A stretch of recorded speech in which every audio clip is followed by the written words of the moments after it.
राजराजेश्वरी देवी महिषासुरमर्दिनी मधुकैटभहन्त्री च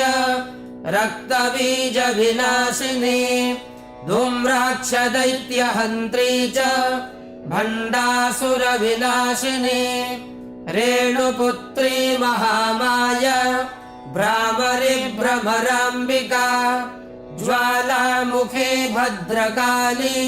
भगला शत्रुनाशिनी इन्द्राणी इन्द्रपूज्या च गुहमाता गुणेश्वरी